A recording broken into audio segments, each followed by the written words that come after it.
வெற்றி வாழ்வு திருச்சபையினுடைய இந்திய ஆராதனைக்கு வந்திருக்கிற உங்கள் யாவரையும் நம்முடைய ஆண்டவரும் ரட்சகருமாகிய இயேசு கிறிஸ்துவின் நாமத்தினாலே வாழ்த்தி வரவேற்கிறேன். सफल जीवन के हिंदी कलिसिया में आए हर एक भाइयों बहनों को यीशु मसीह के नाम से धन्यवाद और स्वागत करता हूँ. கடந்த பல வாரங்களாக நாம் தேவனுடைய வார்த்தையின் வல்லமை என்ற தலைப்பிலே போதனைகளை பார்த்து வருகிறோம். पिछले कई हफ्तों से हमने परमेश्वर के वचनों के बारे में देखा था. ஒரு வசனத்திலிருந்து ஆரம்பிக்கிறேன். तो एक वचन से मैं शुरू करना चाहता हूँ. எபிரேயர் நிருபம் 4ஆம் அதிகாரம் 12ஆம் வசனத்தை வாசிக்கிறேன். एब्रियर की किताब 4 अध्याय 12वीं वचन पढ़ूंगा. எபிரேயர் 4:12. एब्रियर 4:12. தேவனுடைய வார்த்தையானது ஜீவனும் வல்லமை உள்ளதாயும் परमेश्वर का वचन जो है जीवन है, இருபுறமும் கருக்குள்ள எந்த பட்டயத்திலும் கருக்கானதாயும் ஆத்துமாவையும் ஆவியையும் கணுக்களையும் ஊனையும் பிரிக்கத்தக்கதாக உருவ குத்துகிறதாயும் இருதயத்தின் நினைவுகளையும் யோசனைகளையும் வகையறுக்கிறதாயும் இருக்கிறது. तो हमने वचन में देखा था कि परमेश्वर का वचन आकर प्रबल है और आत्मा को छेद करने का दोधारी के समान होता है. இந்த தேவனுடைய வார்த்தை சொல்கிறது தேவனுடைய வார்த்தையிலே ஜீவனும் வல்லமையும் உள்ளது. तो यहाँ पे हमने देखा था कि परमेश्वर के वचन में जीवन और प्रबल है. எப்படிப்பட்ட ஜீவன் இருக்கிறது? किस प्रकार का जीवन है? இயேசு கிறிஸ்துவினுடைய உயிர்த்தெழுந்த ஜீவன் வல்லமை இருக்கிறது. यीशु मसीह जो के मौत से जिलाए वाला जीवन है. அதிலே அவ்வளவு பவர் இருக்கு, வல்லமை இருக்கிறது. तो उसमें उतना प्रबल है. ஆகவே இந்த வார்த்தை நமக்கு உள்ளே போனதுனால நம்ம மறுபடியும் ஜெனிப்பிக்கப்பட்டிருக்கிறோம் என்று வேத வசனம் சொல்லுகிறது. इसीलिए ये वचन अंदर जाने के वजह से ही हम दोबारा पैदा हुए करके वचन कहता है. 1 பேதுரு 1ஆம் அதிகாரம் 23ஆம் வசனத்துல பேதுரு வசனத்தை குறித்து வேற மாதிரி சொல்லுகிறார். यहाँ पे हम पहला पत्रुस पहला अध्याय में देखते हैं, அழிவுள்ள வித்தினாலே அல்ல என்றென்றைக்கும் நிற்கிறதும் ஜீவனுள்ளதுமான தேவ வசனமாகிய அழிவில்லாத வித்தினாலே மறுபடியும் ஜனிப்பிக்கப்பட்டிருக்கிறீர்கள். यहाँ पे देखते हैं कि अविनाशी नहीं, वो हमेशा जीवित रहने वाला हमारे अंदर है. அப்ப பேதுரு இந்த வார்த்தையை விதைக்கு ஒப்பாக பேசுகிறார். तो यहाँ पे पत्रुस आकर इस बात को बीज के समान बात करता है. எப்படிப்பட்ட விதை? तो ये किस प्रकार का बीज है? அழிவில்லாத விதை. ये बीज आकर अविनाशी है, என்றென்றைக்கும் நிற்கிற விதை, हमेशा रहने वाला बीज, ஜீவனுள்ள விதை, जीवन रहने वाला बीज, நித்தியமான விதை, இட்டர்னல், हमेशा रहने वाला बीज. அப்ப இந்த பேதுரு வார்த்தையை விதைக்கு ஒப்பாக சொல்லுகிறார். तो यहाँ पे पत्रुस आकर इस वचन को बीज के रूप में देखता है. இந்த வார்த்தை என்கிற விதை உள்ள போனதுனால நம்ம மறுபடியும் ஜெனிப்பிக்கப்பட்டிருக்கிறோம். ये वचन बीज के रूप में हमारे अंदर जाने के बाद पहले वजह से ही हम उद्धार पाए हैं. யாக்கோபு 1ஆம் அதிகாரம் 21ஆம் வசனத்துல அவர் சொல்லுகிறார். याकूब का किताब चैप्टर 1 वर्स 21. பரிசுத்த ஆவியானவர் இந்த வார்த்தை என்கிற விதையை எடுத்து நம்முடைய இருதயத்தின் ஆழத்துக்குள்ளே அவர் நாட்டி இருக்கிறார். तो ये आके इस बीज को लाके हमारे हृदय के गहराई में बोए हैं. அது மாத்திரமல்ல, இந்த உங்கள் ஆத்துமாக்களை இந்த வார்த்தை ரட்சிக்க வல்லமுள்ளதாக இருக்கிறது. और ये वचन आकर आपके आत्मा को बचाता है. அப்ப இந்த வார்த்தையிலே உயிர்த்தெழுந்த வல்லமை இருக்கிறது. तब ये वचन में आके जीवन देने वाला है. இந்த வார்த்தையிலே ரட்சிக்கிற வல்லமை இருக்கிறது. इस वचन में आकर उद्धार पाने का है. யோவான் தம்முடைய சுவிசேஷத்திலே இப்படி சொல்லுகிறார். 1ஆம் அதிகாரத்துல यूहन्ना का किताब पहला अध्याय में हम देखते हैं. 1ஆம் அதிகாரத்துல யோவான் சொல்லுகிறார், तो यहाँ ஆதியிலே வார்த்தை இருந்தது. तो पहला आके आदि में आके वचन था, அந்த வார்த்தை தேவனிடத்தில் இருந்தது. और वो वचन आकर परमेश्वर से आया, அந்த வார்த்தை தேவனாய் இருந்தது. और वो वचन परमेश्वर था. பாருங்க, அப்போஸ்தலனாகிய யோவான் தம்முடைய சுவிசேஷத்திலே வார்த்தையை தேவனாக சித்தரிக்கிறார். तो यहाँ पे अपोस्तल का यूहन्ना क्या कहता है कि वचन आकर परमेश्वर था.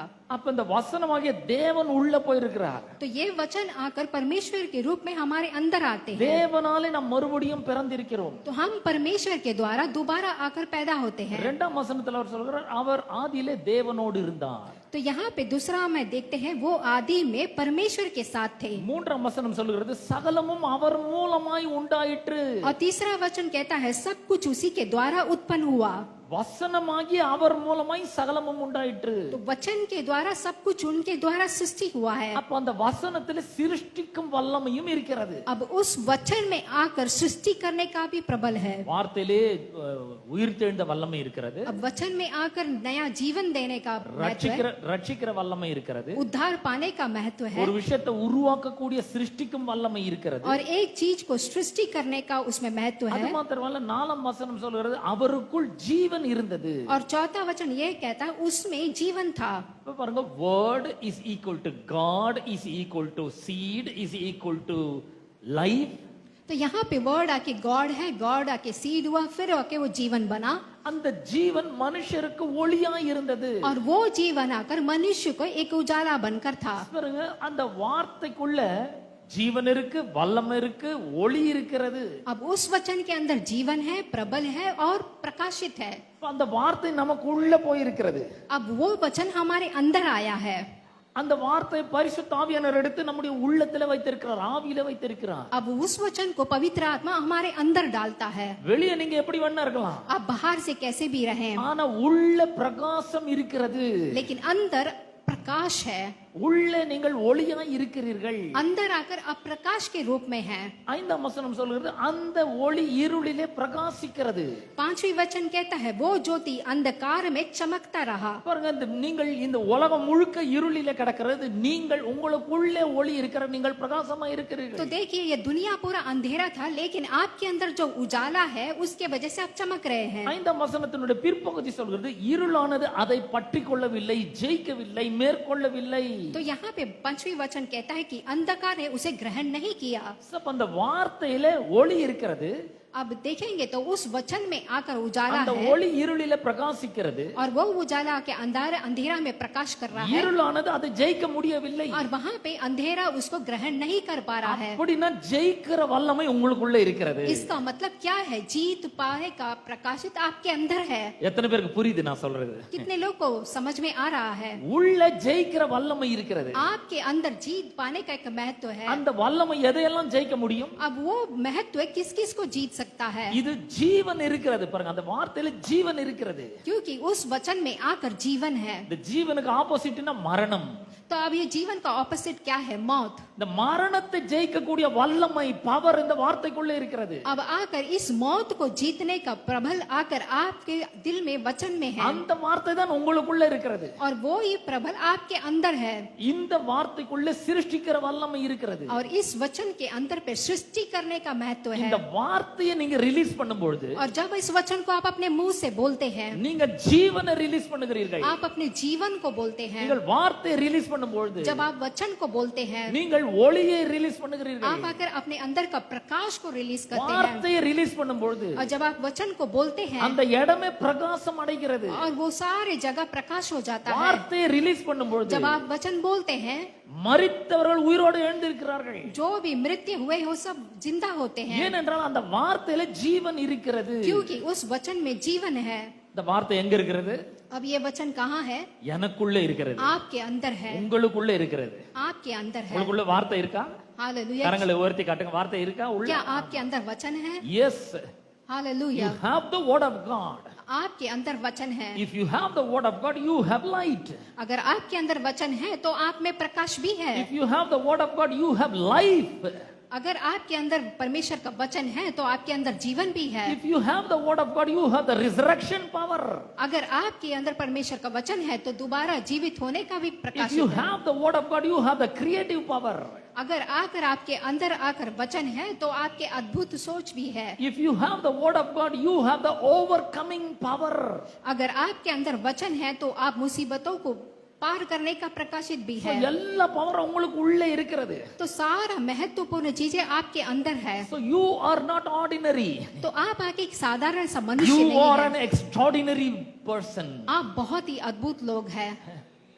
Praise the Amen. Lord. आमीन। ஹalleluya. हालेलुया। உங்களுக்கு சந்தோஷமா இருக்கா? आप लोग क्या खुश எனக்கு है? ரொம்ப சந்தோஷமா இருக்குது. मुझे खुश है। உங்களுக்கு சந்தோஷமா இருக்கா? क्या आप लोग खुश Yes. है? ஆமா, आमीन। எனக்கு ரொம்ப हालेलुया। சந்தோஷமா இருக்கு. உள்ள அவ்வளவு பவர் இருக்கு. अगर आपके अंदर वो पावर है, இதெல்லாம் யார் செய்தது? ये सब कौन किया है? தேவன் இதெல்லாம் செஞ்சிருக்கிறார். परमेश्वर ने किया है। அப்ப நம்மள ஆளையே மாத்தி இருக்கிறாரு பாருங்க. तो हमें बिल्कुल बदल देते हैं। இப்போ தேவனுடைய வார்த்தையில வல்லம் இருக்குது. अब यहाँ पे परमेश्वर के वचन में प्रबल है, நமக்கு எல்லாருக்குமே தெரியும். हम सबको पता है। இப்ப ஆண்டவர் என்ன சொல்றாருன்னா உங்க வார்த்தையிலும் வல்லமை இருக்கிறது. लेकिन अभी यीशु क्या कहते हैं? तुम्हारे बातों में भी वचन है। எனக்குள்ள அந்த வல்லம் இருக்கிறதுனால मेरे अंदर वो प्रबल होने के वजह அந்த से வல்லமையை என்னோட வாழ்க்கையின் பிரச்சனைகளை தீர்ப்பதற்காக நான் ரிலீஸ் பண்ணணும். और उस प्रबल को मेरे जीवन के मुसीबतों को खत्म करने के लिए मैं उसे बाहर डालना எப்படி हूं। ரிலீஸ் பண்றது? कैसे आप उस वचन को बाहर लेके आएंगे? நாம கிறிஸ்தவர்களாக இருக்கிறோம். हम लोग आके उद्धार पाए वाले हैं, தேவனாலே பிறந்திருக்கிறோம். मसीहा को जानते हैं, உள்ள இவ்வளவு வல்லமைகள் இருக்கு. इतने अंदर इतने अद्भुत कार्य है, ஆனா வியாதியில வாடுறோம், लेकिन आकर बीमारी आती है, கஷ்டத்துல வாடுறோம், मुश्किल को देखते हैं, பண கஷ்டம் இருக்கு, पैसे की मुसीबत है, கடன் பிரச்சனை இருக்கு, उधार है, குடும்ப பிரச்சனை இருக்கு. फैमिली प्रॉब्लम्स है, ஆனா இது எல்லாத்தையும் ஜெயிக்கக்கூடிய வல்லமை நமக்குள்ள இருக்கிறது. लेकिन इन सब को जीतने का प्रबल आके हमारे अंदर है, இந்த பவரை நம்ம ரிலீஸ் பண்ணணும் பாருங்க. और इस पावर को हमें रिलीज करना है। பாருங்க இங்க லைட் ஃபேன் எல்லாம் எரியுது. देखिए லைட் यहाँ- ஃபேன் எல்லாம் எரியுது. देखिए यहाँ पे लाइट फैन चल रहा है, ஏசி எல்லாம் ஆன் பண்ணிருக்கோம். एसी भी ऑन है, மைக் ஒர்க் பண்ணுது, माइक काम कर रहा ஆம்பிளிஃபையர் ஒர்க் பண்ணுது. है, स्पीकर काम कर रहा है, ஏன் there is power. क्योंकि यहाँ पे आके पावर है। இந்த பவர் இங்க இருந்து வரல. ये पावर है यहाँ पे, பவர் உற்பத்தி ஆகிற இடம் வேற. लेकिन पावर आके उत्पत्त होने वाला और कहीं पे है। அங்கிருந்து பெரிய பெரிய கேபிள் மூலமா டிரான்ஸ்ஃபார்மருக்கு வருது. हाँ, वहाँ पे बड़े बड़े केबल से ट्रांसफार्मर में आता है, டிரான்ஸ்ஃபார்மர்ல இருந்து இங்க இருக்கிற அந்த போஸ்டுக்கு வருது. फिर ट्रांसफार्मर से पोस्ट को आता है, அந்த போஸ்ட்ல இருந்து இங்க கனெக்ஷன் கொடுத்திருக்காங்க, வயர் கனெக்ஷன் கொடுத்திருக்காங்க. पोस्ट से यहाँ पे वायर कनेक्शन दिया है, இங்க வயரிங் பண்ணிருக்கோம் உள்ளவே. और यहाँ अंदर पूरा वायरिंग किया है। எல்லாம் செவுத்துக்குள்ள உள்ள எல்லாம் வயர் போகுது எல்லாம். तो देखेंगे तो आप दीवार के अंदर से सब वायर जा रहा है, நம்ம என்ன பண்றோம்? கனெக்ஷன் பண்றோம். So, हम வயர்லாம் கனெக்ட் பண்றோம். तो हम लोग आके कनेक्शन करना है। அதுக்கப்புறம் பாத்தீங்களா வெறும் ஸ்விட்சை போட்டா போதும் லைட் எரியுது. उसके बाद स्विच डालेंगे तो लाइट जलेगा, ஸ்விட்சை போட்டா போதும் வெளிச்சம் உண்டாகிறது. स्विच डालेंगे तो उजाला आएगा, ஸ்விட்சை போட்டா மைக் ஒர்க் பண்ணுது. स्विच डालेंगे तो माइक काम करेगा, ஸ்விட்சை போட்டா ஏசி எல்லாம் ஒர்க் ஆகுது. स्विच डालेंगे तो एसी काम करेगा, ஹீட் எல்லாம் வெளிய போகுது, கூலிங் உள்ள வருது. गर्मी बाहर जाती है, ठंडा अंदर आता है। ஆம்பிளிஃபையர் ஒர்க் பண்ணுது, சவுண்ட் ஆம்பிளிஃபை பண்ணி கொடுக்கிறது. तो यहाँ पे माइक से साउंड बाहर आता है। ஏன் அதெல்லாம் நடக்கிறது? क्यों ये सब कुछ होता है? ஏன்னா பவர் இருக்கு, क्योंकि पावर उधर है, சப்ளை இருக்கு. सप्लाई है, சோ உங்களுக்குள்ள அந்த பவர் இருக்கு. तो इसीलिए आपके अंदर भी वो पावर है। இந்த பவர் இருக்கிறதுனால நமக்கு வசதிக்கு ஏற்ற மாதிரி அந்த பவரை யூஸ் பண்றோம். तो इस पावर को हम आके अपने के मुताबिक इस्तेमाल करते हैं। இதே போல நம்முடைய வாழ்க்கையில இருக்கிற எல்லா பிரச்சனைகளையும் நாம் ஜெயிப்பதற்கு இந்த வல்லமை நாம் உபயோகப்படுத்த முடியும். बिल्कुल उसी तरह हमारे जीवन में रहने वाले हर एक मुसीबतों को इस वचन के द्वारा आप जीत सकते हैं। பாருங்க இங்க கரண்ட் நம்ம உற்பத்தி பண்றது இல்ல. देखिए अब हम इस करंट को हम तैयार नहीं करते, எங்கயோ ஒரு பிளான்ட்ல உற்பத்தி பண்றாங்க. कहीं प्लांट में तैयार करते हैं, அங்க இருந்து கேபிள் மூலமா சப்ளை ஆகுது. वहां से केबल के द्वारा सप्लाई होता இங்க है, இருக்கிற டிரான்ஸ்ஃபார்மருக்கு வருது, फिर ट्रांसफार्मर में आता அங்க है, இருந்து இங்க இருக்கிற போஸ்டுக்கு வருது. यहाँ से पोस्ट को आता है। இதெல்லாம் கவர்மெண்ட் செய்து வைக்குது. तो ये सब गवर्नमेंट ने किया है। நம்ம வேலை அங்க இருந்து ஒரு பவர் சப்ளையை எடுக்கிறது தான். हमारा काम वहां से एक सप्लाई लेना है இங்க கனெக்ட் பண்ணணும், और यहाँ पे कनेक्ट करना ஸ்விட்சை है, போடணும். स्विच डालना है। பாருங்க இயேசு நமக்கு வேண்டிய எல்லா பவரையும் கொடுப்பதற்கு வேண்டிய எல்லாவற்றையும் அவர் செய்து முடித்திருக்கிறார். देखिए यीशु ने आके ये पावर हमें करने के लिए सब कुछ काम कर दिया है। அவர் மனிதனாக இந்த உலகத்துல பிறந்தார், वो आकर इस धरती में जन्म हुए அவர் பாடுபட்டார், और बहुत मुश्किल उठाए, தம்முடைய விலையேறப்பட்ட ரத்தத்தை சிந்தினார், अपने बहुमूल्य लहू को बहाए, நம்முடைய பாவங்களுக்காக அவர் கல்வாரி சிலுவையிலே மரித்தார், हमारे पाप के लिए क्रूस पे वो मारे गए, மூன்றாம் நாள் உயிரோடு கூட எழுந்தார், तीसरे दिन जी उठे, அவர் பரமேறினார், फिर बाद में चले गए பிதாவினுடைய வலது பாரிசத்தில் வீற்றிருக்கிறார். और पिता के साथ बैठे हैं, அவர் நமக்காக இன்றைக்கும் வேண்டிக் கொண்டு இருக்கிறார், வேண்டுதல் செய்கிறார். और आज भी आकर पिता परमेश्वर से हमारे लिए बात करते हैं। இந்த பவர் இங்க இருக்கிற போஸ்ட் வரைக்கும் வந்தாச்சு. तो पावर आके पोस्ट तक आ गया है, அவர் எல்லாவற்றையும் செய்து முடிச்சாச்சு. सारा काम उन्होंने कर दिया है। அவர் என்ன பண்ணியிருக்கிறாரு? अभी वो क्या करते हैं? தம்முடைய விலையேற பெற்ற ரத்தத்தினால் நம்மை பாவங்களற கழுவி இருக்கிறார். यीशु मसीह ने अपने बहुमूल्य लहू से हमारे पापों को धो दिया है, நம்மை பரிசுத்தவான்களாக மாற்றி இருக்கிறார். हमें पवित्रमान बनाया है, அவருடைய ரத்தத்தினால கழுவப்பட்டு நாம் நீதிமான்களாக்கப்பட்டிருக்கிறோம். अपने लहू से हमें धो के नीतिमान बनाया है। ரோமர் நிருபம் 5ஆம் அதிகாரம் 1ஆம் வசனம் அப்படி சொல்லுகிறது. रोमियो का किताब चैप्टर 5 वर्स 1 कहता है, இவ்விதமாக நாம் விசுவாசத்தினாலே நீதிமான்களாக்கப்பட்டிருக்கிறோம். तो यहाँ पे आके विश्वास से धर्मी ठहरे हैं. தேவனிடத்தில் சேருகிற ஸ்லாக்கியத்தை பெற்றி இருக்கிறோம். तो यहाँ पे प्रभु यीशु मसीह के द्वारा परमेश्वर के साथ मिले அவர் रहे. எல்லாம் பண்ணி முடிச்சிட்டாரு. तो उन्होंने अपना सारा काम कर दिया है, நம்மை நீதிமான்களாக மாற்றி இருக்கிறார். हमें नीतिमान बनाया है அவர் நம்முடைய பாவங்களை எல்லாம் அவர் ஏற்றுக்கொண்டார். और हमारे सारे पापों को उन्होंने स्वीकार कर लिया அவருடைய நீதியை எனக்கும் உங்களுக்கும் கொடுத்திருக்கிறார். और अपनी नीति को हमें दे दिया. இனி நாம் பாவிகள் கிடையாது. और अभी हम पापी नहीं हैं, நாம் நீதிமான்களா இருக்கிறோம். हम लोग आकर एक नीतिमान हैं. அப்ப நம்முடைய வாயை அவர் மாற்றி இருக்கிறார். तो अभी हमारे मुंह को वो देखते हैं. நீதிமொழிகள் 10 அதிகாரம் 11 வசனத்தை நான் வாசிக்கிறேன். यहाँ पे नीति वचन 10वीं अध्याय நீதிமொழிகள் 10:11 வாசிக்கிறேன். Chapter 10 verse 11. நீதிமானுடைய வாய் ஜீவ ஊற்று. सो धर्मी का मुंह तो जीवन का सोता है. இன்னொரு முறை வாசிக்கிறேன். நீதிமானுடைய வாய் ஜீவ ஊற்று. तो यहाँ पे एक और बार बोलता हूँ, धर्मी का मुंह तो जीवन का सोता है. பாருங்கள், நம்முடைய வாய் ஜீவ ஊற்றாக இருக்கிறது. तो यहाँ देखिए हमारा मुंह आके जीवन का सोता है. ஜீவன் எங்க இருக்கிறது? जीवन कहाँ है? உள்ளே இருக்கிறது. हमारे अंदर है. In our spirit. तो हमारे स्पिरिट में है. God has given us His life in our spirit. तो परमेश्वर ने आके अपने उजाला हमें दिया है. So we need to take the life and release it for us. अब उस जीवन को हमारे लिए उसे बाहर निकालना है.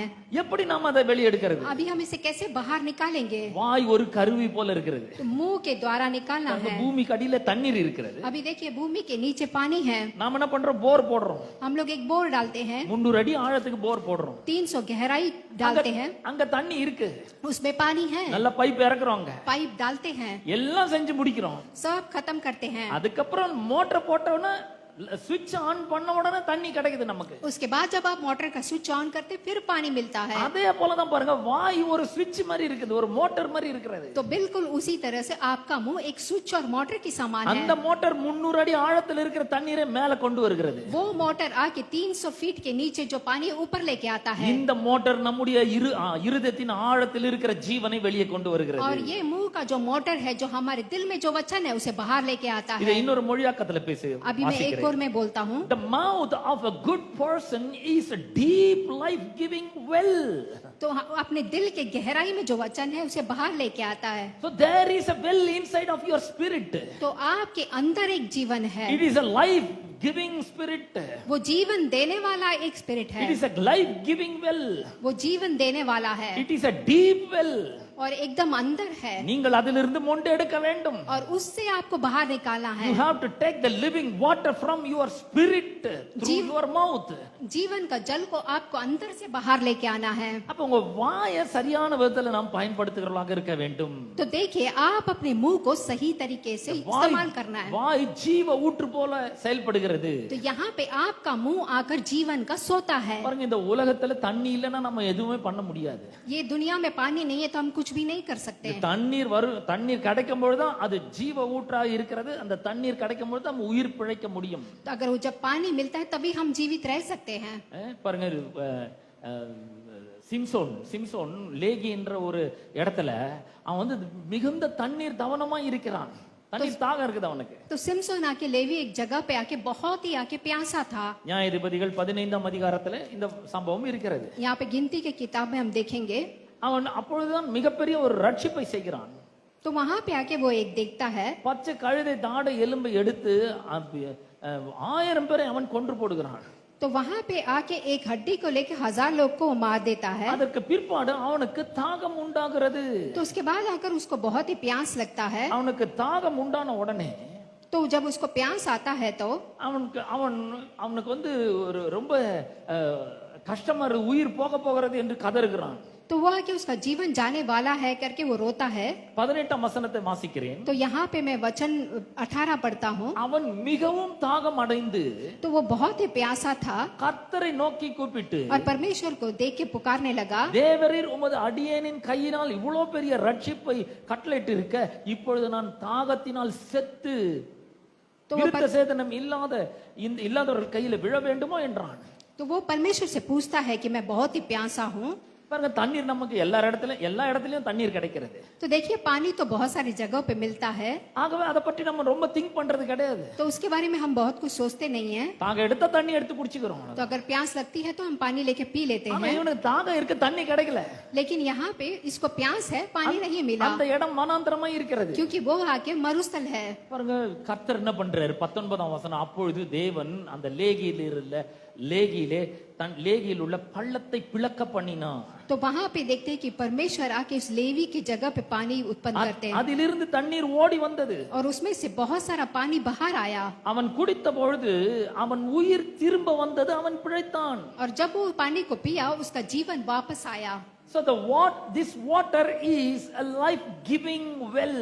तो यहाँ पे देखेंगे तो पानी आकर एक जीवन देने वाला है। உள்ள அந்த ஜீவனை அளிக்கக்கூடிய கிணறு இருக்கிறது, ஊற்று இருக்கிறது, ஜீவ ஊற்று இருக்கிறது. तो आपके अंदर आकर के जीवन देने वाला जीवन है। நம்ம வாயை திறந்து பேசும்பொழுது ஜீவன் புறப்பட்டு வருகிறது. तो जब आकर आप अपने मुंह से बोलते हैं तो वो जीवन बाहर आता है। பாருங்க, நம்முடைய வாழ்க்கையில ஜீவன் உண்டாக வேண்டும் என்றால் நம்ம வாயை திறந்து பேசுகிறவர்களாக இருக்க வேண்டும். तो देखिए, अगर आपके जीवन में आकर जीना चाहते हैं तो आप अपने मुंह से उसे बोलना है।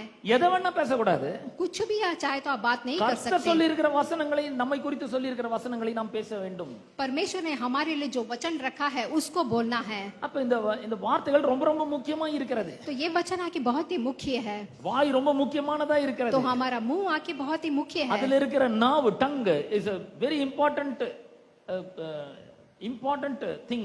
तो उसमें आपके मुंह में जो जीभ है बहुत ही मुख्य चीज है, Tongue is an important organ in our body. और आपका जीभ आके आपकी बॉडी में एक बहुत ही इम्पोर्टेंट है। அது சின்னது, ஆனா ரொம்ப முக்கியமானது.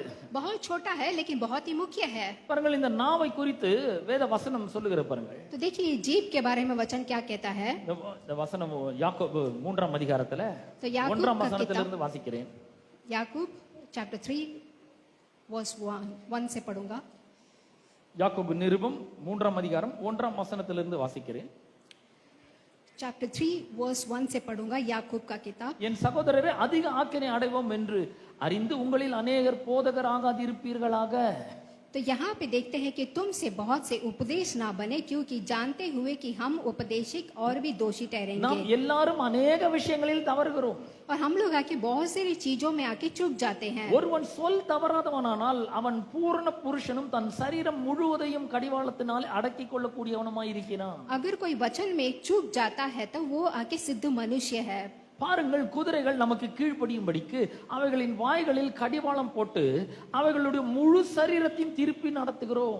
तो यहाँ पे आके घोड़े के मुंह में आके लगाम लगाते हैं। கப்பல்களையும் பாருங்கள், तो यहाँ पे आके ताकि कि वो हमारे वश में रहे। அவைகள் மகா பெரியவளா இருந்தாலும் கடுங்காற்றினாலே அடிபட்டாலும் அவைகளை நடத்துகிறவன் போகும்படி யோசிக்கும் இடம் எதுவோ அதற்கு நேராக சிறிய சுக்கானாலே திருப்புகிறான். तो यहाँ पे आके देखते हैं तो उसको आके अपने वश में रखता है, बारे में देखते हैं।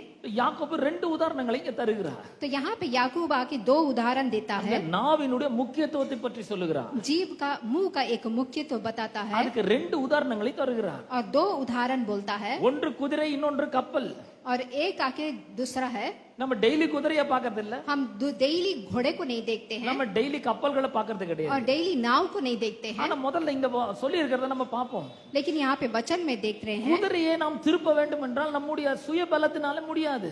तो जब अगर घोड़े को आपके वश में करना है तो आपके बल से नहीं हो सकता है। அதனுடைய வாயில கடிவாளம், ஒரு பிட் என்கிற ஒரு கடிவாளம் ஒன்று சின்னதை போட்டு அதை முழு சரீரத்தையும் நாம் திருப்புகிறோம். तो घोड़े के मुंह में आके लगाम लगाते ताकि उनको अपने साइड आप खींच அந்த सके। கடிவாளத்தை லேசா இழுத்தா இங்க லெஃப்ட்ல திரும்பும். अब वो लगाम को आप खींचेंगे तो वो आपकी साइड में அந்த मुड़ेगा। கடிவாளத்தை ரைட்ல இழுத்தாக்கா அந்த வாய் மூலமாக அது திரும்பும் குதிரை.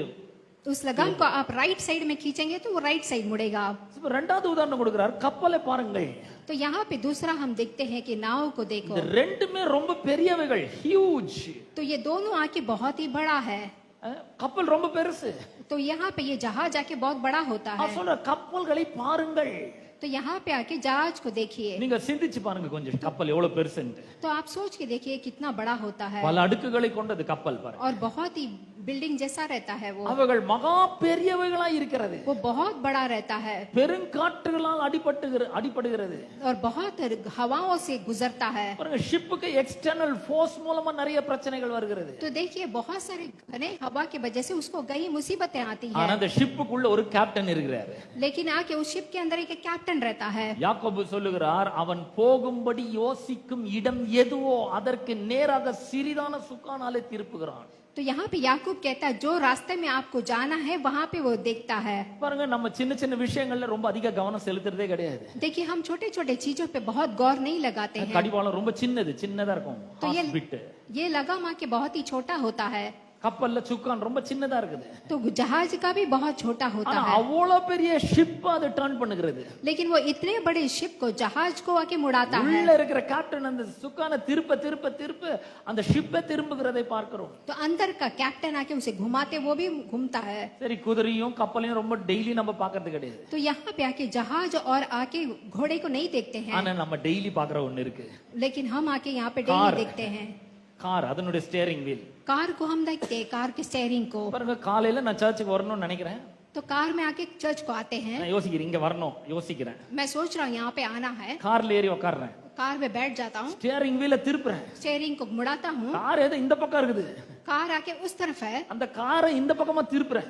लेकिन अभी मैं इस तरफ मुड़ा रहा है, என்ன பண்றேன், ஸ்டியரிங் வீல திருப்புறேன். तो मैं अभी स्टेयरिंग को मुड़ाता हूँ, நான் ஒரு இடத்துக்கு போகணும்னு யோசிக்கிறேன். क्योंकि मैं सोच रहा हूँ एक जगह पे मुझे जाना அந்த है, இடத்துக்கு நேரா போகும்படி அதை திருப்புகிறேன். तो उस जगह पे जाने के लिए मैं अभी कार को मुड़ा रहा हूँ। இந்த கார் முழுசியும் என்னால திருப்ப முடியாது. अब ये कार पूरी तरह से मैं नहीं मुड़ा सकता, ஆனா ஸ்டியரிங்க திருப்ப முடியும். लेकिन स्टेयरिंग को मुड़ा सकता हूँ, ஏன்னா கார் 1.5 டன் வெயிட் என் கார். क्योंकि कार तो इतना बड़ा वेट होता அதை है, என்னால அசைக்க கூட முடியாது. मैं कार को हिला भी नहीं सकता। ஆனா அதை ஸ்டார்ட் பண்ணி ஸ்டியரிங்க திருப்பும்போது கார் அப்படியே திரும்ப ஆரம்பிக்கிறது. लेकिन मैं स्टार्ट करके स्टेयरिंग को घुमाऊंगा तो पूरा कार ही मुड़ता है। பாருங்க, நேரா போறேன், வளையறேன், லெஃப்ட்ல திரும்புறேன், ரைட்ல திரும்புறேன், அப்புறம் பிரிட்ஜ் மேல ஏறுறேன், பிரிட்ஜ்ல இருந்து இறங்குறேன், யூ டர்ன் போடுறேன், நேரா இங்க வந்தாச்சு சர்ச்சுக்கு. फिर मुझे जहाँ जाना है जाके सीधा मैं चर्च पे आ जाता हूँ, ஏன்னா இங்க வரணும்னு நான் யோசிக்கிறேன். क्योंकि मैं सोच रहा हूँ कि यहाँ पे आना है। இப்ப பாருங்க, நமக்கு நல்லா விளங்குது. तो अभी देखिए आपको समझ में आ रहा है, 1.5 டன் வெயிட் இருக்கிற காரை நம்மளால ஒன்னும் அசைக்க முடியாது. ஆனா ஸ்டியரிங் திருப்ப ஆரம்பிக்குது. சின்னதா இருக்கு ஸ்டியரிங், ஆனா திருப்புது அது.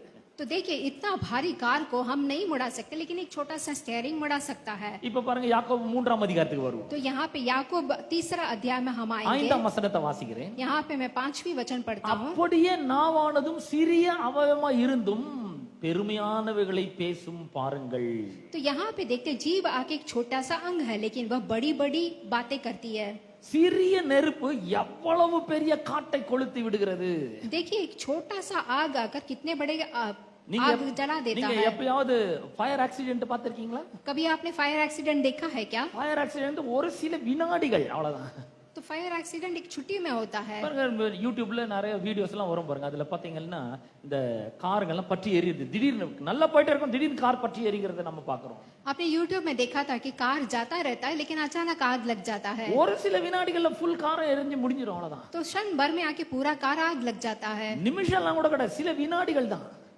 मिनट नहीं, बस थोड़े से झलक में पूरा आग लग जाता है। இங்க வேதம் சொல்லுகிறது, சிறிய நெருப்பு எவ்வளவு பெரிய காட்டை கொளுத்தி விடுகிறது. तो यहाँ पे वचन भी कहता है कि छोटा सा आग कितने बड़े जंगल को जला देता है। சமீபத்துல உலகத்திலே பெரிய காட்டுல ஒரு பெரிய ஃபயர் ஆக்சிடென்ட் நடந்தது. तो अभी आके रिसेंटली आपने देखा था कि बहुत ही फायर एक्सीडेंट हुआ था। அது அன்னைக்கு பல நாட்கள் நடந்தது பாருங்க. उसे बुझाने के लिए कई दिन हो गया, ஹெலிகாப்டர்ல எல்லாம் கூட கொண்டு போய் தண்ணீர் அடித்தார்கள். हेलीकॉप्टर से पानी डाला गया, அந்த ஃபயர் அணைக்க முடியல. लेकिन वो आग को बुझा नहीं किए। எவ்வளவு பெரிய நெருப்பு, कितना बड़ा आग, சிறிய நெருப்பு பாருங்க. छोटा सा आग। ஒரு சின்ன குச்சியில முனையில கொஞ்சமா மருந்து வச்சிருக்காங்க. तो ये छोटा सा आग एक लकड़ी पे, மேட்ச் பாக்ஸ் பாத்திருக்கீங்களா? मैच बॉक्स देखा आपने? இவ்வளவு பெரிய குச்சி இருக்கும், इतना बड़ा स्टिक रहेगा அது முனையில கொஞ்சமா மருந்து இருக்கும். और उसमें थोड़ी सी छोटी सी दवाई रहेगी। லேசா உரசணும்னா அதுல தீ வரும். आपने थोड़ा सा घिसका तो आग लग जाएगा। அந்த சின்ன நெருப்பு பெரிய காட்டை கொளுத்தி விடுகிறது. वो छोटा सा आग बड़ा सा वन को जला देता है। நெருப்பு சின்னது, आग छोटा है, நம்ம அந்த சின்ன நெருப்பை பார்க்கும்போது இது என்ன பண்ணிட முடியும் பெருசா அப்படின்னு நினைக்கிறோம். हम सोचते हैं छोटा सा आग क्या कर सकता है, ஆனா அந்த நெருப்பு தான் பெரிய காட்டை கொளுத்துகிறது. लेकिन वो छोटा सा आग ही बड़ा वन को जला देता है। பாருங்க, நம்ம தமிழ் மொழியில பாத்தீங்கன்னா அனல் மூட்டுறோம் அப்படின்னு சொல்றோம். तो हम आके यहाँ पे तमिल में देखते हैं कि हम आग लगाने की कोशिश करते हैं, நெருப்பு மூட்டுகிறோம் சொல்றோம். तो आग लगाते हैं, चूल्हा जलाते हैं ना। இதே மாதிரி இன்னொன்னு சொல்றோம், கோபம் மூட்டுகிறோம். तो बिल्कुल उस दूसरा भी कहते हैं कि गुस्सा दिलाते हैं। பாருங்க, கோபம் நிறைந்த வார்த்தைகள் நெருப்பு மாதிரி. तो देखिए जब गुस्सा आता है तो बातें भी आग की तरह होता है। அது ஒரு சின்ன வார்த்தையா இருக்கலாம், वो छोटा सा रहेगा, but it is a fire. लेकिन वो आग के समान रहता It है, has fire. वो उसमें आग रहता है It can burn out all your life. और आपके पूरे जीवन को जला सकता है। அப்ப பாருங்க, இந்த நெருப்பு சின்னதா இருந்தா கூட பெரிய காட்டை கொளுத்தி விடுகிறது.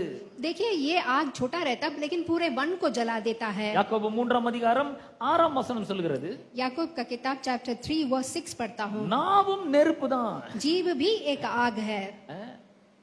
உங்ககிட்ட நாவு இருக்கா? देखिए आपके पास உங்ககிட்ட जीव நாவு है, இருக்கான்னு கேக்குறேன். உங்ககிட்ட நாவு இருக்கா? आपके पास जीव है, Do you have a tongue?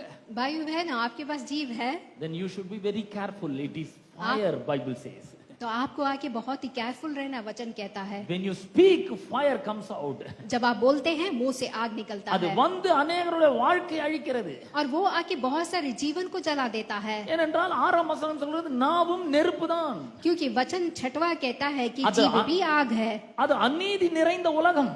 और वो आके जला देता है அது நம்முடைய முழு சரீரத்தையும் கரைப்படுத்தி और हमारे पूरे शरीर को आके लगा देता है। ஆயுள் சக்கரத்தை கொளுத்தி விடுகிறதாயும் நரக அக்கினியினால் கொளுத்தப்படுகிறதாயும் இருக்கிறது. तो यहाँ पे आके पूरे शरीर में आके आग लग जाता है। பாருங்கள், இந்த வார்த்தை எப்படி இருக்கு? நம்முடைய நாவை உபயோகப்படுத்தி வார்த்தை வெளியே வரும்பொழுது நெருப்பு மாதிரி இருக்கும். तो देखिए हम अपने मुंह को इस्तेमाल करके जब इस वचन को बोलते हैं तो वो आग के समान रहता है। ஒரு புருஷன் மனைவியை பார்த்து கோபமான வார்த்தைகளை நெருப்பு மாதிரி பேசும்பொழுது அது அந்த மனைவியை சுட்டெரிக்கிறது. तब एक पति आके अपने पत्नी को देख के गुस्सा से बोलता है तो वो आके आग के समान उसको जलाता है, அது அவளுடைய மனதை நொறுக்குகிறது. वो उसके दिल में ठेस पहुंचाता है அவளுடைய சரீரத்திலே அது கரையை ஏற்படுத்துகிறது. और उसके शरीर में आके घाव पैदा करता है ஆயுள் சக்கரத்தை கொளுத்தி விடுகிறது. और उसके दिल में बहुत ही दुख पहुंचाता है நரக அக்கினியினால் கொளுத்தப்படுகிறதா இருக்கிறது. और एक नरक की अग्नि की तरह वो रहती है। நாம ரொம்ப கேர்ஃபுல்லா உபயோகப்படுத்த வேண்டும். तो देखिए हमारे जीव को बहुत ही सावधानी से इस्तेमाल करना है। நம்முடைய வாயிலிருந்து புறப்பட்டு வருகிற வார்த்தைகள் மிக விலையேற பெற்றவைகளாக இருக்க வேண்டும். हमारे मुंह से निकलने वाले एक एक बातें बहुत ही महत्वपूर्ण होनी चाहिए। இந்த वचनத்தை நான் இன்னொரு மொழியாக்கத்துல வாசிக்க விரும்புகிறேன். इस वचन को मैं दोबारा पढ़ता हूँ, ஜேம்ஸ் சாப்டர் 3 1 to 6. அந்த 6th verse மட்டும் நான் வாசிக்கிறேன்.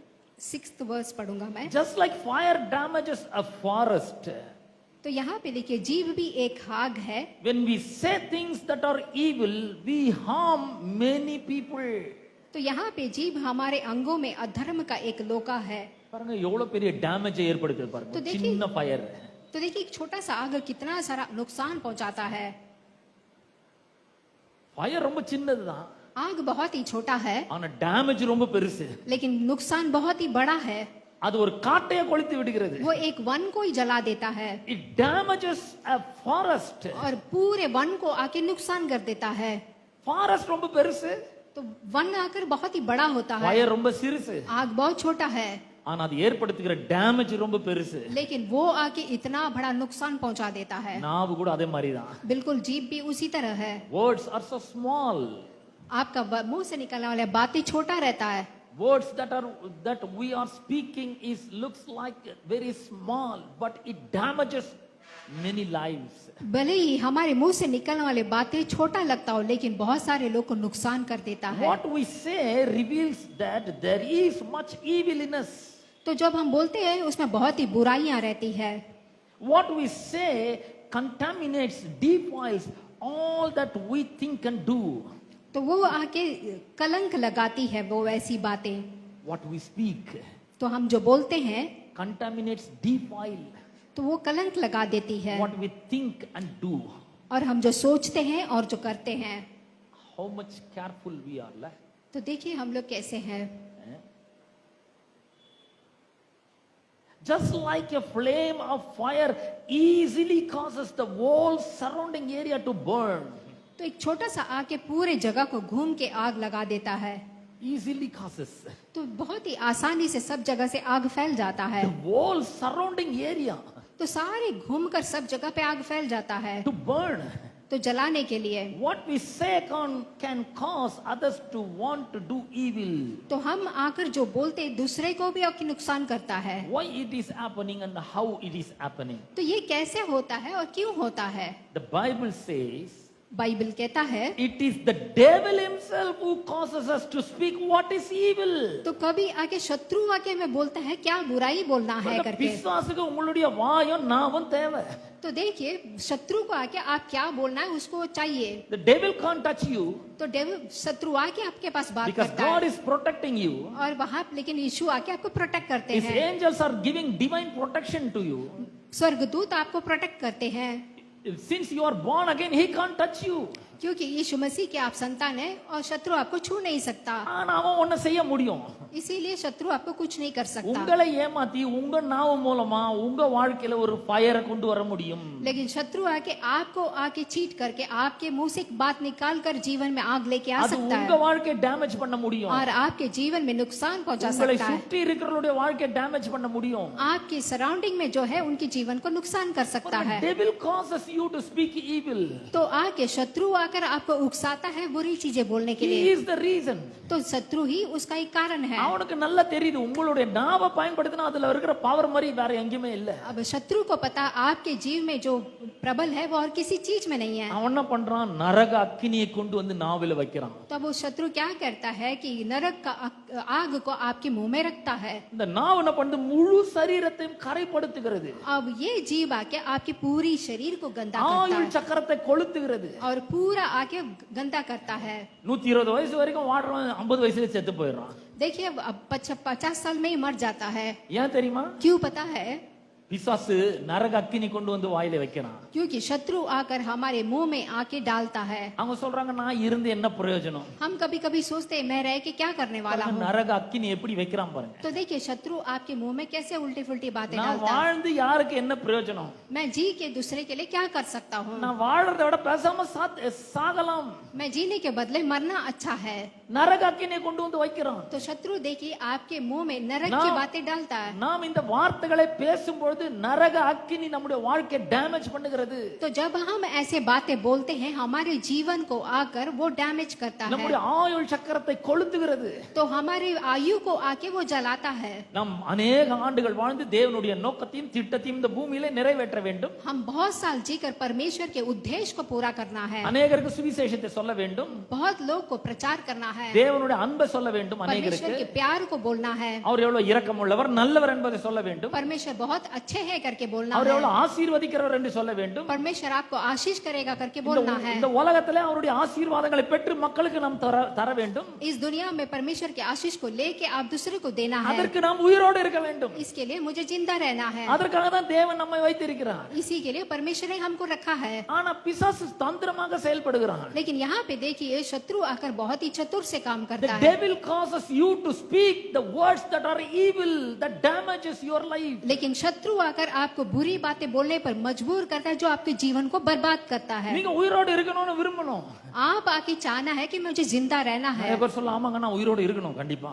तो सब बोलेंगे कि मुझे आके जिंदा रहना है। ஆனா வாயில வர வார்த்தைகள் எப்படி இருக்கு கொஞ்சம் யோசிச்சு பாருங்க. लेकिन हमारे मुंह में आने वाला बात कैसा है सोचिए। என்னை யாரும் நேசிக்கிறது இல்லைங்க. मुझे कोई प्रेम नहीं करता, எனக்கு யாருமே இல்ல. मुझे कोई नहीं है, நான் தனிமையில இருக்கிறேன். मैं अकेला में रहता हूँ, எனக்கு எந்த நண்பர்களும் கிடையாது. मुझे कोई दोस्त नहीं है, என்னை யாருக்குமே பிடிக்கவே இல்ல. मुझे किसी को पसंद नहीं है। உங்களை யாருக்கு பிடிக்கலனாலும் உங்களை ஒருத்தருக்கு ரொம்ப பிடிக்கும். आमीन। अगर आपको कोई भी पसंद नहीं करता है तो यीशु आपको पसंद करता है। அவர்தான் நம்முடைய ஆண்டவரும் ரட்சகருமாகிய இயேசு वही கிறிஸ்து. हमारा परमेश्वर और उद्धार करता है। He values you more वो आगे आपके जीवन को वैल्यू करता है, because he has shed his precious blood for your salvation. क्योंकि उन्होंने अपने बहुमूल्य रक्त को आपके लिए बहाया है। He removed all your sins through his blood. अपने लहू से आपके सारे पापों को निकाला है। அவருக்கு நீங்க ரொம்ப விலையேறப்பட்டவர்களாய் இருக்கிறீர்கள். तो यीशु मसीह के लिए आप आके बहुत ही बहुमूल्य है, ஆகவே தான் தம்முடைய விலையேறப்பட்ட ரத்தத்தை உங்களுக்காக சிந்திருக்கிறார். क्योंकि यीशु मसीह ने आपके लिए बहुमूल्य लहू को बहाया है। அவர் சொல்றார் நீ என் பார்வைக்கு அருமையானபடியால் என் பாத்திரத்தில் கனம் பெற்றாய். इसलिए वचन कहता है तू मेरे आंखों के लिए एक बहुत ही महत्वपूर्ण है। God wants wants to honor you परमेश्वर आकर आपको ऑनर करना चाहते हैं, because you are so precious and beautiful in his eyes. क्योंकि परमेश्वर नजर में आप बहुत ही सुंदर और महत्वपूर्ण है। Many people will reject you, बहुत सारे लोग आपको रिजेक्ट करेंगे, but Jesus loves you. लेकिन आपको यीशु मसीह प्रेम करता है, அவருடைய பார்வையில நீங்கள் அருமையானவர்களாய் இருக்கிறீர்கள். क्योंकि आप आके मसीहा के आंख में बहुत ही अद्भुत உங்களை है। உங்களை கனம் பண்ண விரும்புகிறார். तो परमेश्वर आकर आपको ऑनर करना चाहते ஆகவே हैं। தம்முடைய விலையேற பெற்ற ரத்தத்தை உங்களுக்காக சிந்தினார். यीशु मसीह ने अपना बहुमूल्य रक्त आपके लिए बहाया தம்முடைய உயிரையே கொடுத்தார். और अपना जीवन दिया। பாருங்க, அநேக மக்கள் பாத்தீங்கன்னா தாங்கள் விரும்புகிற பிள்ளைகளுக்கு விரும்புகிற ஆண் பெண்ணுக்காக அவங்க எதை வேணா செய்யறதுக்கு நாங்க ரெடியா இருக்கிறோம்னு சொல்றாங்க. तो बहुत सारे लोग क्या करते हैं, आप प्रेम करने वाले लोग के लिए कुछ भी करने के लिए तैयार रहते हैं। உதாரணத்துக்கு ஒரு பெண்ணினுடைய அன்பை பெற வேண்டும் என்றால் நான் உயிரை கொடுக்க கூட ரெடியா இருக்கிறேன்றாங்க. उदाहरण के लिए एक लड़की का प्रेम पाने के लिए अपना जीवन भी देने के लिए तैयार हो जाता है। நான் மறிக்கிறதா இருந்தா கூட பரவாயில்ல, உனக்காக நான் அதை செய்வேன், तो तेरे लिए मैं मरने के लिए भी तैयार हूँ। உனக்காக என் உயிரை கொடுப்பேன் என்று சொல்லுகிறார்கள். लड़के बोलते हैं कि तेरे लिए मैं अपना जीवन भी देने के लिए तैयार हूँ, ஆனா அது மிகப்பெரிய ஒரு பொய். लेकिन देखिए वो बहुत ही बड़ा झूठ है। உங்களை நேசிக்கிற ஒருவர் இருக்கிறார். आपको प्रेम करने वाला एक है। உங்கள் மேல அவர் வைத்திருக்கிற அன்பை நிரூபிப்பதற்காக அவர் மட்டும்தான் தம்முடைய உயிரையே கொடுத்திருக்கிறார். आपके ऊपर प्रेम जो रखा है, उन्होंने यीशु मसीह ने अपना जीवन दिया है। 1 யோவான் 4:9 அதை சொல்லுகிறது. पहला योहन्ना का किताब, God has manifested his love for us through his son. He gave his only begotten son to die for us. परमेश्वर ने आकर अपने बहुमूल्य एक एकलौता पुत्र को हमारे लिए देकर हमसे अति प्रेम किया है। He has proved his love upon us. परमेश्वर ने अपना प्रेम को सिद्ध किया है। அவர் நம்மால வச்ச அன்பை அவர் வெளிப்படுத்தி இருக்கிறார். देखिए यीशु परमेश्वर ने हमारे ऊपर जो प्रेम रखा उसे दिखाया है। வேற யாரும் உங்களுக்காக உயிரை கொடுக்கவே முடியாது. कोई भी आपके लिए जीवन नहीं दे सकता, தேவன் உங்களுக்காக உயிரை கொடுத்திருக்கிறார். लेकिन यीशु मसीह ने आपके लिए अपना जीवन நான் दिया। அந்த வசனத்தை வாசிக்கிறேன். मैं अब ये वचन पढ़ूंगा। தம்முடைய ஒரே பேரான குமாரனாலே நாம் பிழைக்கும்படிக்கு தேவன் அவரை இவ்வுலகத்தில் அனுப்பினதினால் தேவன் நம்மேல் வைத்த அன்பு வெளிப்பட்டது. तो यहाँ पे आके परमेश्वर ने अपने एकलौते पुत्र यीशु मसीह को धरती पे भेजा। God has proved his love and manifested his love through the death and resurrection of Jesus Christ. तो यहाँ पे परमेश्वर ने आकर हमारे ऊपर जो प्रेम रखा यीशु मसीह के द्वारा दिखाया है। தேவன் என் மேல அன்பா இருக்கிறார்ன்றது எனக்கு எந்த அளவுக்கு சந்தேகமே இல்லை. तो यीशु मसीह आकर परमेश्वर मेरे से कितना प्रेम रखता है, मुझे किसी प्रकार का He संदेह loves नहीं me है। so much. परमेश्वर आके हमसे बहुत ही प्रेम करता है। The thought thrills me very much. वो बहुत ही हमसे प्रेम करता है। What a love he has for me. तो देखिए परमेश्वर हमारे लिए कितना अद्भुत प्रेम रखा है। He is ready to give his own life for me. तो देखिए वो अपना खुद का जीवन हमारे लिए देने के लिए तैयार है। Because he loves me, he is ready to die for me. क्योंकि यीशु मसीह आके मुझसे प्रेम करता है और मेरे लिए मरने के लिए तैयार है। He proved his love. उन्होंने अपना प्यार को सिद्ध He किया, manifested his love. अपने प्यार को सिद्ध किया। I have no doubt. तो देखिए God loves me so much. परमेश्वर आकर And हमसे कितना प्रेम करता है, God loves you so much. और परमेश्वर आपसे भी बहुत प्रेम करता He है, has died for you क्योंकि उन्होंने आपके लिए on जीवन the दिया, cross of Calvary. कलवारी पे अपना जीवन दिया। Not a normal death. तो देखिए वो आके साधारण It सा is मौत very नहीं था, crucial death. बहुत ही बुरी तरह से मारे गए।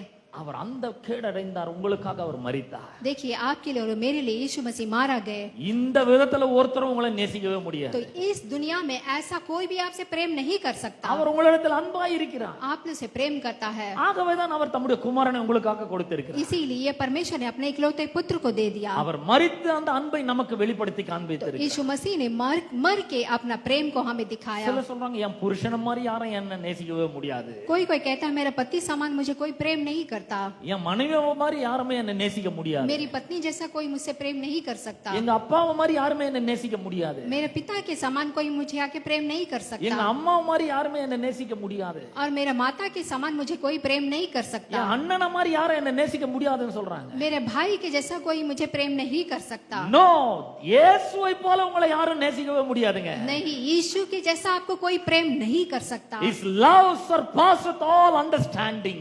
और यहाँ पे यीशु मसीह का प्यार आकर सबके लिए है, அந்த அளவுக்கு அவர் உங்களை நேசிக்கிறார். उतना परमेश्वर आपसे यीशु मसीह प्रेम அது करते எனக்கு हैं। ஒரு பெரிய தைரியத்தை தருகிறது. इसीलिए वो मुझे एक धैर्य देता है। அப்போ இந்த அவர் நம்மளை நேசிச்சு நம்மளை நீதிமான்களாக ஆக்கியிருக்கிறார். तो देखिए अब यहाँ पे परमेश्वर हमसे प्रेम रखकर हमें नीतिमान बनाए हैं। உள்ளே ஜீவனை வைத்திருக்கிறார். अभी अंदर हमारे अंदर जीवन रखा है। அந்த ஜீவனை வெளியே எடுக்கிற கருவியாக வாயை கொடுத்திருக்கிறார். अब उस जीवन को बाहर निकालने के लिए हमें मुंह दिया है। நிறைய பேர் நினைக்கிறோம் அந்த நாவு சாப்பிடுறதுக்கு தான் அப்படின்னு. बहुत लोग सोचते हैं कि इस मुंह को आके खाना खाने के लिए है। நல்ல சிக்கன் மட்டன் எல்லாம் டேஸ்ட் பண்றதுக்கு தான் நாவு நினைக்கிறோம். चिकन मटन वगैरह खाने के लिए நோ நோ நோ நோ, நாவு உள்ள இருக்கிற ஜீவனை வெளியே எடுக்கிறதுக்காக கொடுத்திருக்கிறார். बिल्कुल नहीं।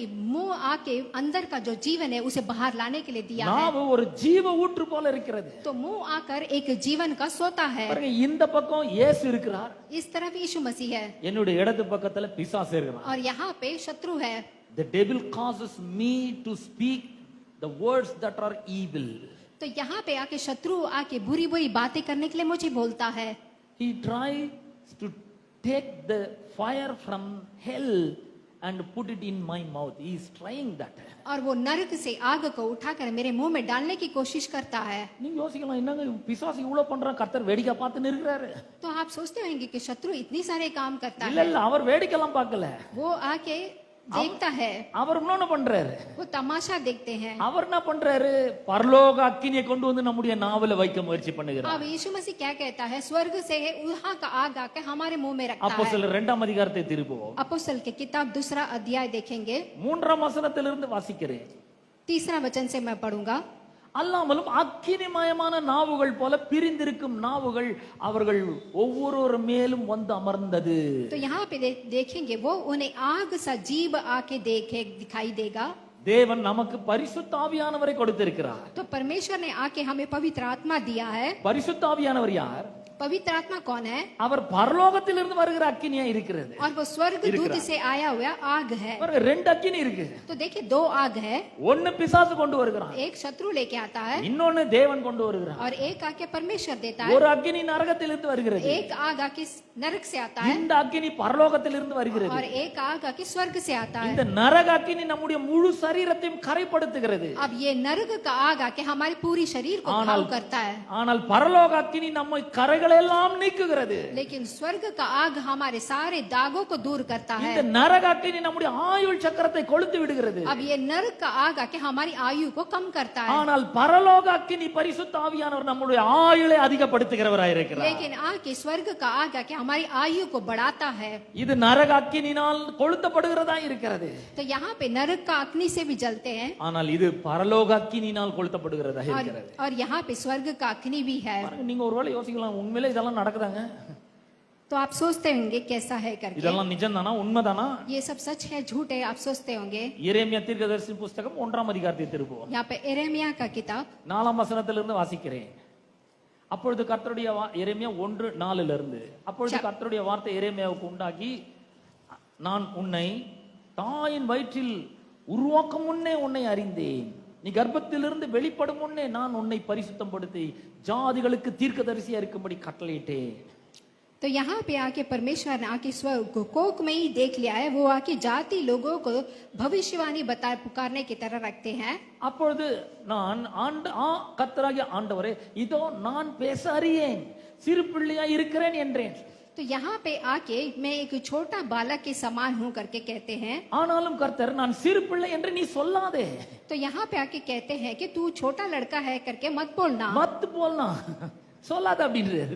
मत बोलना। நான் உன்னை அனுப்புகிற எல்லாரிடத்திலும் நீ போய் நான் உனக்கு கட்டளையிடுகிற வேளையெல்லாம் நீ பேசுவாயாக. और मैं तुझे जहाँ भी भेजता हूँ वहाँ जाकर मैं जो बोलता हूँ उसे तो करना। பாருங்க, பிசாசு நரக அக்கினை கொண்டு வந்து எரேமியாவோட வாயிலே வைத்தான். तो यहाँ पे देखिए शत्रु आकर नरक का आग को रखता है உடனே அவன் தன்னுடைய சரீரத்தை கரைப்படுத்த ஆரம்பிக்கிறான். और वो तुरंत आकर अपने शरीर को आके घाव करता है। அவனை பற்றி இல்லாததும் பொல்லாததும் பேசுகிறான். बुरी बुरी चीजें करता है। நான் சிறு பிள்ளை, मैं छोटा लड़का நான் हूँ, பேச அறியேன், मुझे बात करने नहीं எனக்கு आता, பயமா இருக்கிறது.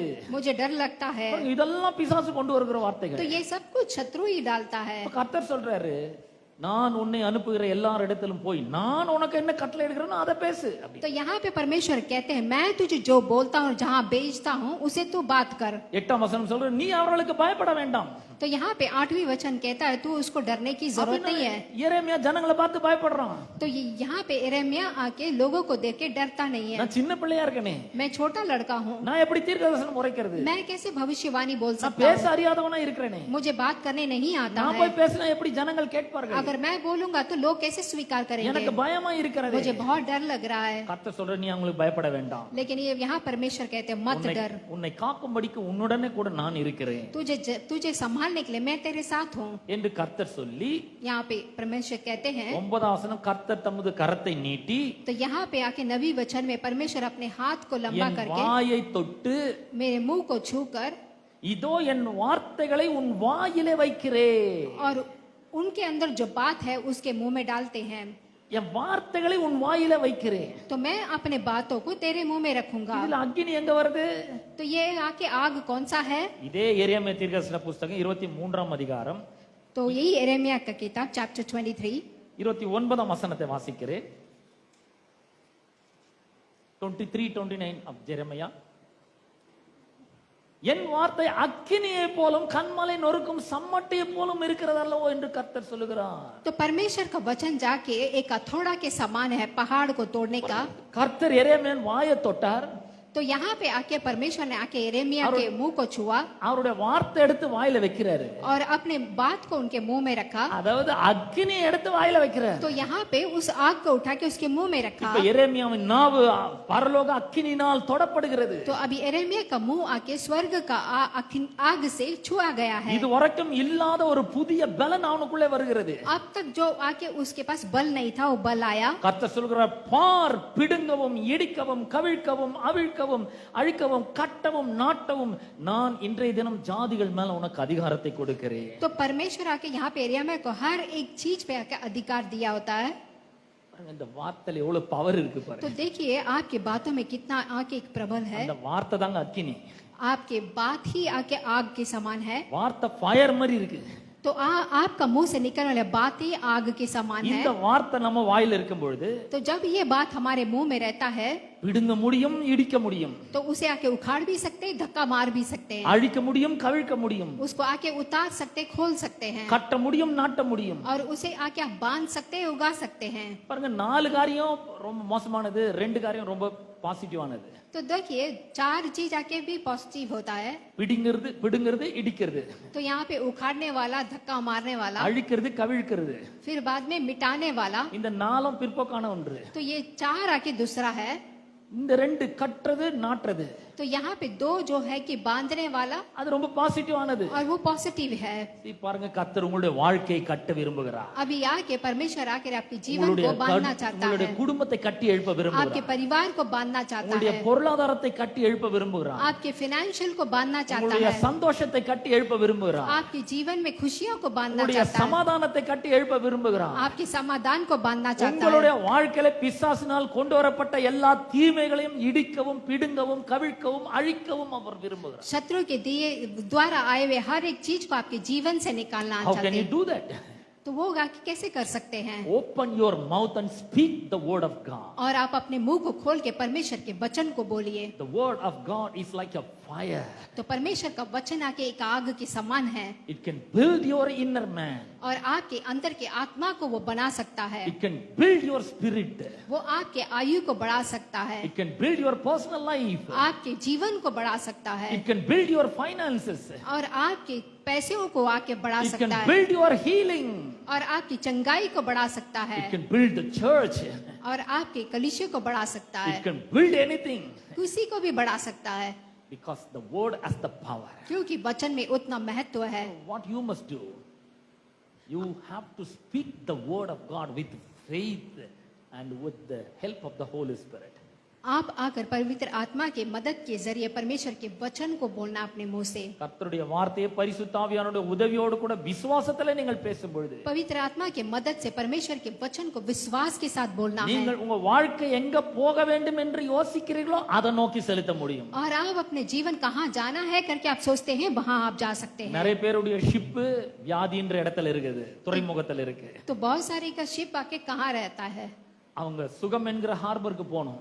तो वो आके चंगाई के हार्बर में जाना है। எப்படி போறது? कैसे जाना है? இந்த நாவ் என்கிற சுக்கான திருப்பணும். तो यहाँ इस मुंह के बात को आपको सीधा करना है। திருப்ப திருப்ப சுகத்தை நோக்கி போகும்.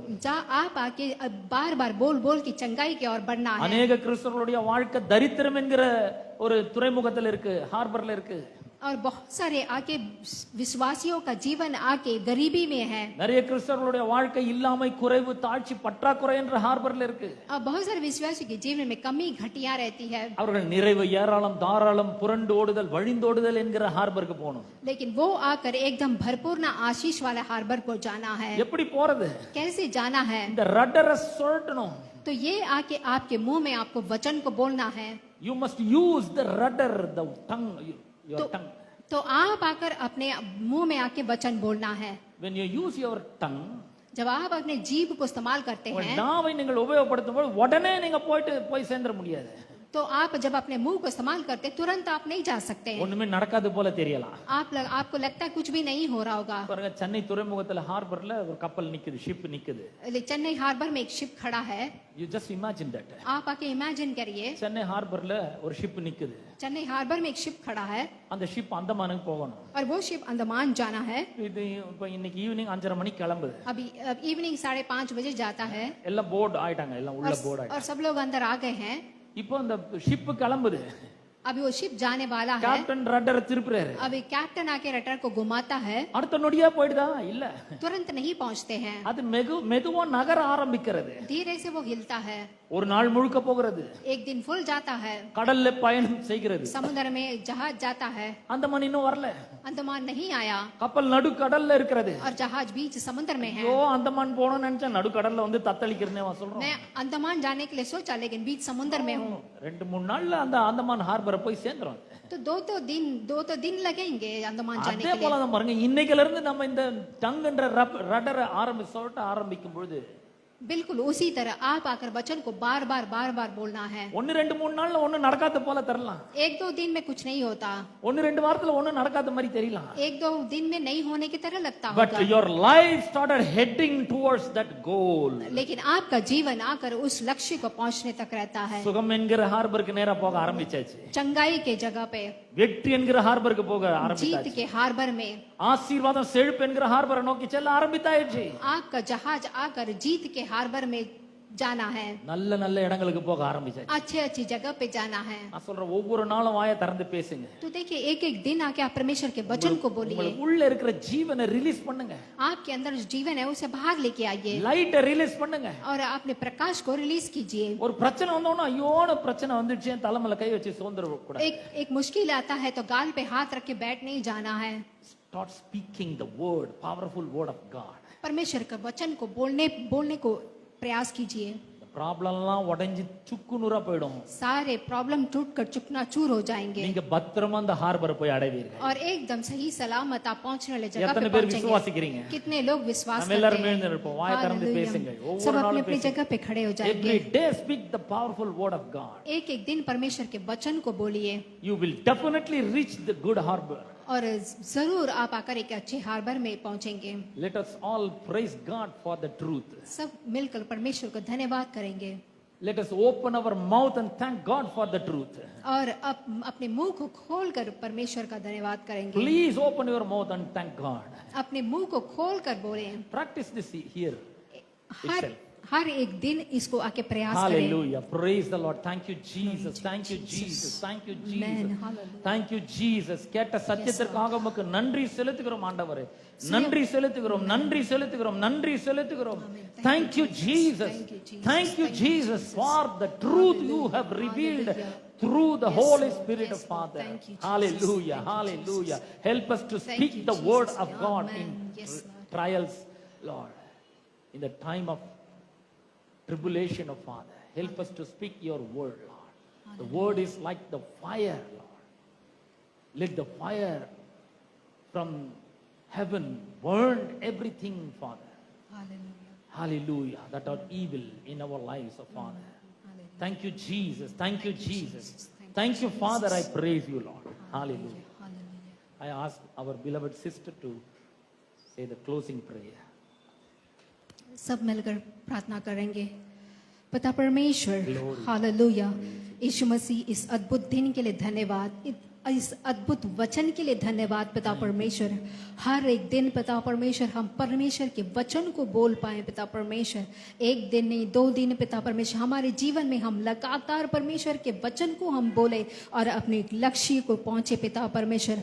शत्रु बोलने वाले पिता परमेश्वर बातों को नहीं, बल्कि परमेश्वर के वचन को पिता परमेश्वर हम बोलकर अपने जीवन में हम आगे बढ़े पिता परमेश्वर। आए हुए हर एक भाइयों बहनों को आपके हाथ में सौंपते पिता परमेश्वर। इस नई महीने में नहीं आशीर्वाद आप उन्हें दीजिए पिता परमेश्वर। उनके घर परिवार को आशीष कीजिए, उनके कमाई को आशीष कीजिए, उनके स्पिरिचुअल लाइफ को आशीष कीजिए पिता परमेश्वर। हालेलुया, उनके फाइनेंशियल को आशीष कीजिए पिता परमेश्वर। हालेलुया, अपने पंखों तले उन्हें छुपाकर पिता परमेश्वर, काम की जगह पे उन्हें संभाल कर रखकर पिता परमेश्वर, हर एक बुराइयों से, हर एक बीमारियों से उन्हें बचाकर पिता परमेश्वर रखिए। एक एक बच्चे को मैं यीशु मसीह के नाम से, बहुमूल्य नाम से मैं आशीष करती हूँ पिता परमेश्वर। सुने हुए वचन को हम अपने जीवन में पिता परमेश्वर, हर एक वचनों को बोलकर हम जीत पाए पिता परमेश्वर। आप आशीष करें। सब कुछ यीशु मसीह के नाम से मांगते, सुन और ग्रहण कर। आमीन। प्रभु यीशु मसीह का अनुग्रह और परमेश्वर का प्रेम और पवित्र आत्मा की सौभाग्यता तुम सबके साथ होती रहे। आमीन।